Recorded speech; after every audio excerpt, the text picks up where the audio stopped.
Hello and welcome to Dr. Brainwaves. I am Dr. Susan Rochelle and this is Dr. Rena Azar, and today we're going to be talking about vaginal atrophy. Atrophy is no more than thinning of tissue. And so when we talk about it with regards to the vaginal area, we're talking about that area getting thin. Atrophy, again, sometimes we will tell people that if you don't use muscles, they become atrophied or they don't work as well. So when people are sitting on the couch for hours and hours at hand, and they then try and get up and work out, their muscles don't work the way that they used to. So we're referring to couch potatoes. And today's lecture is not on food, it is actually on thinning of vaginal tissue. Vaginal atrophy. Yes. So vaginal atrophy is something that naturally occurs over time because of age. Just like our skin ages, our vaginal tissue ages as well. And I like to remind people that that occurs at different rates in different individuals. There's a genetic component to it, and there is a personal maintenance component to it. We'll talk about that in a minute. So the vaginal tissue is mucosal tissue. Just like what we have in our mouth and our nose, it is not squamous cell tissue, which is flat, like dryish tissue like we have on the rest of our body in our skin. Therefore, that vaginal tissue, being moist, has glandular cells in it. The changes that we see with atrophy are several-fold, and they are actually seen under the microscope. When you look at the vaginal skin under the microscope, you see that that skin layerage becomes thinner, that the glandular tissue elements, in other words, there's little pockets of glandular tissue that make moisture for the contents of the vaginal secretion. Those little areas of tissue start becoming less frequent, and also there's less blood supply, so there are less blood vessels coursing through the vaginal tissue. That all leads to thinning of the layers and dryness.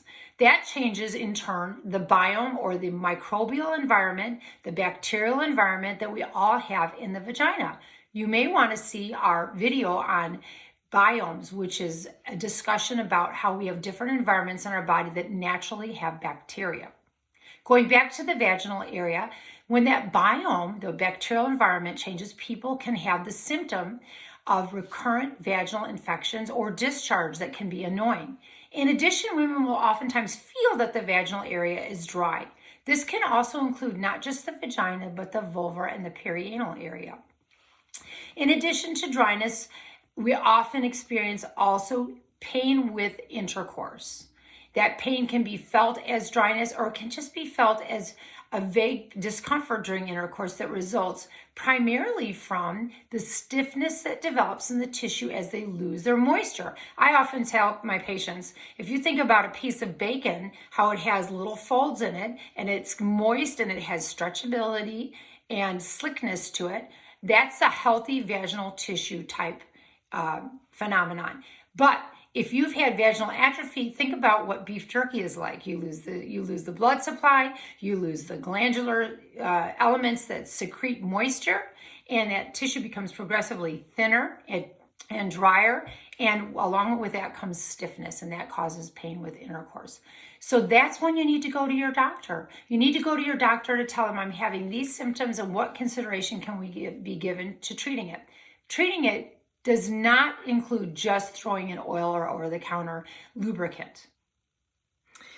Dr. Azar, do you find that some women, instead of addressing the problem, will actually not have intercourse anymore with their partner? Absolutely. And that's not acceptable. Come in and see your doctor and get that addressed. So we do have lots of different options, and they're not all pills. Actually, most of them are not pills, because we know that systemic estrogen, whether it's by mouth, pill, shot, pellet, doesn't seem to penetrate the vaginal tissue very well. Actually, most of the time we have to do a local application of a medication. There's a wide variety, and we do have options for people that want to avoid estrogen.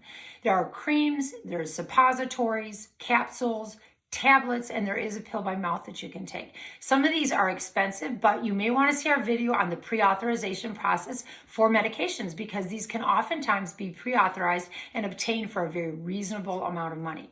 So today we have discussed Vaginal atrophy, and we're referring to thinning of the tissue. Again, some of the risk factors are advancing age and menopause, which can result in significant dryness. And that dryness can create an environment where a person has increased infections or has painful intercourse, which again can be a problem. But all is not lost because there are treatments available. And like she said, like Dr. Azar said, most of those treatments are going to be topical, either in the rectal area, in the vagina, and there actually is a tablet that one can take, although I don't know how effective it is at this point, but know that those are the times that you really want to get seen is so that you can, again, improve your quality of life.